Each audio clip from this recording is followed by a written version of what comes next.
Hi everyone, welcome back to my channel. This is Josie's Point of View, where we focus on human nature stories from the Carolinas and beyond. Today it's Wednesday and it's January the 17th, 2024. Thank you so much for tuning in. If you're new to my channel, I'd like to extend to you a warm welcome. Thank you so much for stopping by. I hope you find the information here to be informative. And if you're a returning viewer, by all means, thank you for coming by. I always say the tide changes so frequently here on these YouTube streets. So you always have to acknowledge where your support comes from. And I want you to know I sincerely thank you for your support. Feel free to like and to share this video. And don't forget to subscribe.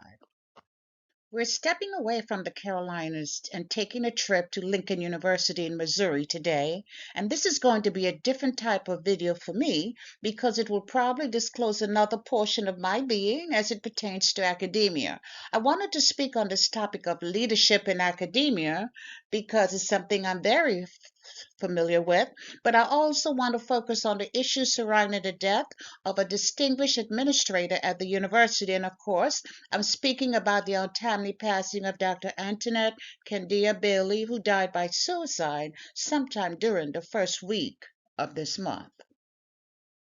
So in this video today, my objective is to focus on that big elephant in the room.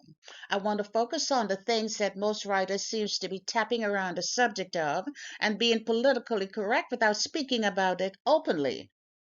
And I want to raise two very important questions. Was Dr. Candia-Bailey treated poorly by the Lincoln University leadership? And my answer is resoundingly, yes, she was. And the second question is this: could her death have been avoided? You'll be surprised at my response. So stick around because I plan to address that question at the conclusion of this video. So let's go ahead and let's get started.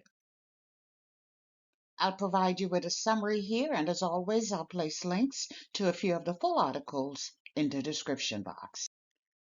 And I think it would be appropriate to begin with a brief background on Lincoln University in Missouri.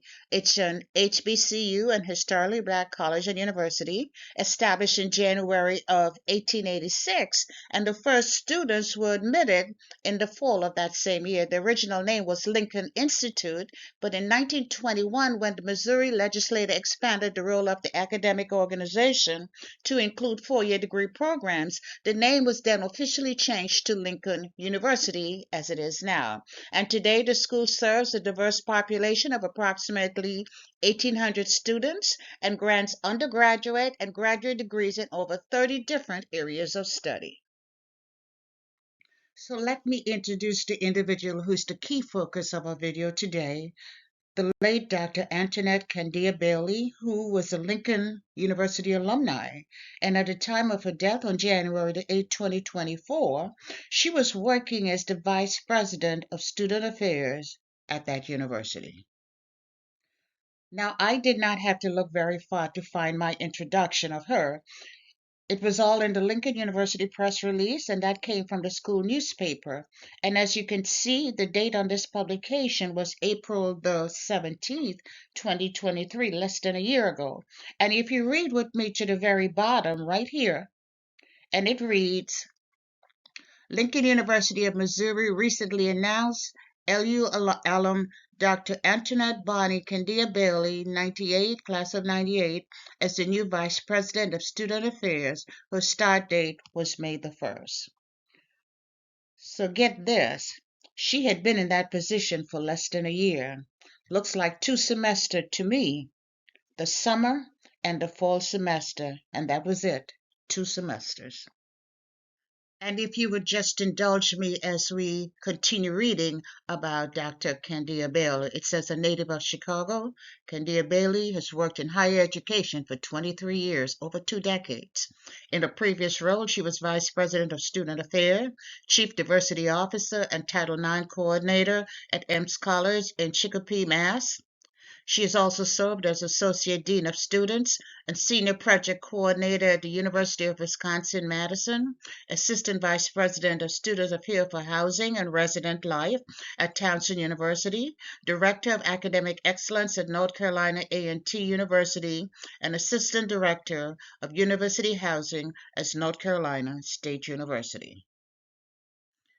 And then they also spoke about her educational background. It says Candia-Bailey earned a BS in sociology from Lincoln University, an MA in rehabilitation counseling disability studies from Michigan State University, and a PhD in leadership studies from North Carolina A&T State University. She's also a proud member of Alpha Kappa Alpha Sorority Incorporated and the Order of the Decent Eastern Star. So when you read her job work experience, and you read her credentials, there's no question in anyone's mind that Dr. Candia-Bailey was indeed qualified for this position. And we all know by now, I'm sure, that the best qualified, along with individual acceptance, those two are not synonymous. Now, we may not want to acknowledge it openly, but having been in higher education for over 2 decades myself, I can affirm that is true. And we also know by now that Dr. Antionette Candia-Bailey died by suicide on January the 8th, 2024. And there's been that big elephant in the room, as I previously mentioned. For some reason, people want to simply focus on the mental health of this distinguished administrator and the fact that she took her own life. But they're simply ignoring the treatment she endured by the Lincoln University leadership team, all of which I'm sure exacerbated her mental state of being. So let's go ahead and mention the president of the university, John Mosley. He was a former university head men's basketball coach and the athletic director.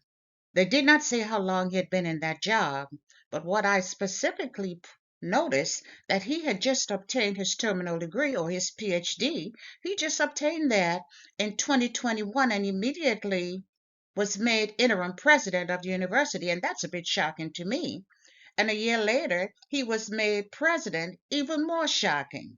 Now, we're speaking about an HBCU, a historically black college and university, and you can't convince me there were no other individuals who were qualified or more qualified than this individual to be placed in that position. You just can't.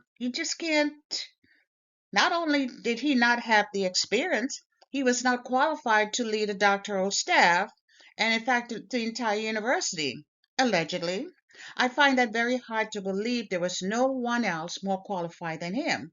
So, something is just not adding up here because a lack of experience equal major problems, and that's probably why the university now have such a mess on its hands. And I have to say, allegedly. So let's return to Dr. Candia-Bailey and her role as Vice President for Student Services. Now, in that role, she was not responsible for making new decisions, but rather for ensuring compliance with existing decisions. She was not the one doing the work, but she was the one responsible for making sure the work got done. But something went terribly wrong during those early months in that new position. It appears that Dr. Candia-Bailey experienced a medical crisis, and I'm sure she had no choice but to discuss this very personal issue with the president who happened to be her supervisor. She had to tell him of her diagnosis of depression and anxiety and request time off or emergency leave. It was, things were not going well for her at that time. So she left a letter behind in which she indicates that she wrote to the president and the board of curators of the university asking for leave through the Family and Medical Leave and the American with Disability Act. And of course, her request was denied. And I'm sure at some point she was deemed unfit and a liability because here she's new and she's wanting time off, and they essentially wanted her gone. In another email, she specifically states that things were being done to her intentionally to ensure she would fail. And I believe every word of it because I've seen things like this happen before. I have seen how individuals are treated regardless of how much education you have if you're deemed as being not a good fit. So everything that she said there, I believed it.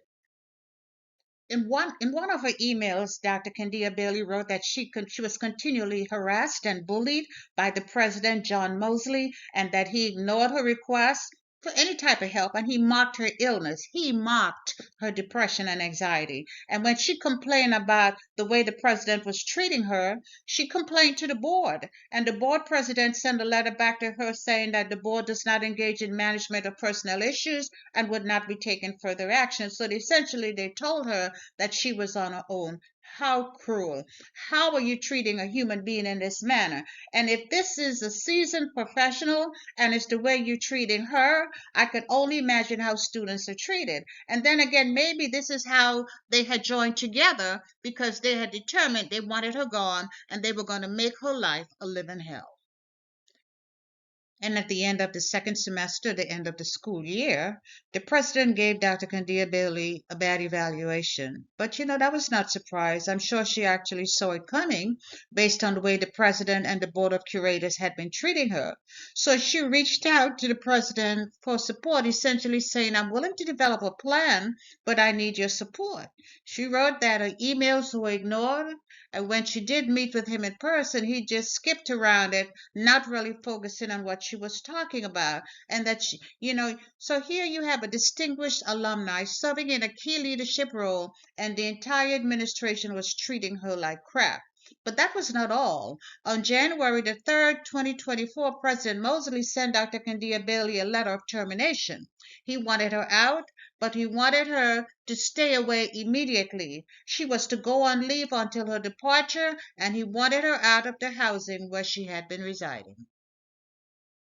And that apparently was the last straw, because 5 days later, on January the 8th, 2024, Dr. Candia-Bailey took her own life. Yes, she committed suicide. But before doing so, she sent letters internal and external to the organization so that everybody would know they would not be able to cover this one up.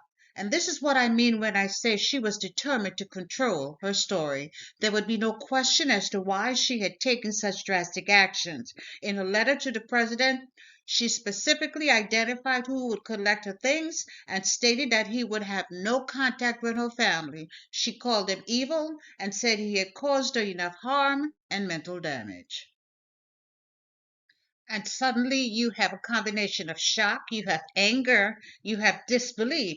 Why did things have to end this way? Why is it Dr. Candia-Bailey was not given the support she deserves in order to be successful in this new job? Why was her request for emergency leave denied?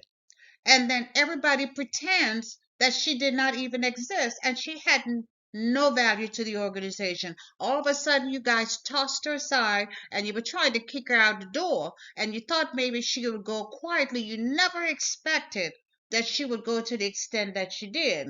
Now, this is shocking behavior by the president, and not only by the president, by the board of curators as well. You have a white man leading a historically black college and university, a man who lacks the experience of dealing with certain medical conditions that impact on one's ability to function effectively.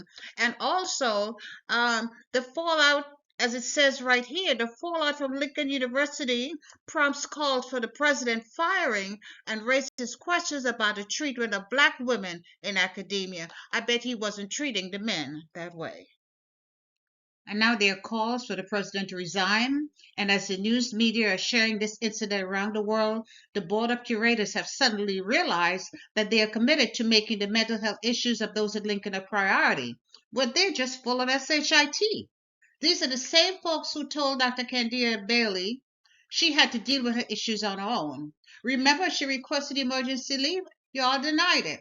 What kind of support was that? These are the same folks who refused to provide the correct oversight when they knew that a member of the Lincoln University leadership team was being abused and mistreated. The same folks who refused to hold Dr. John Mosley accountable. Now, all of a sudden, you're expressing your support for the mental health of employees at Lincoln University. How pathetic. This is just an effort to cover your asses. And you don't give a damn. At least not for women who look like Dr. Candia-Bailey.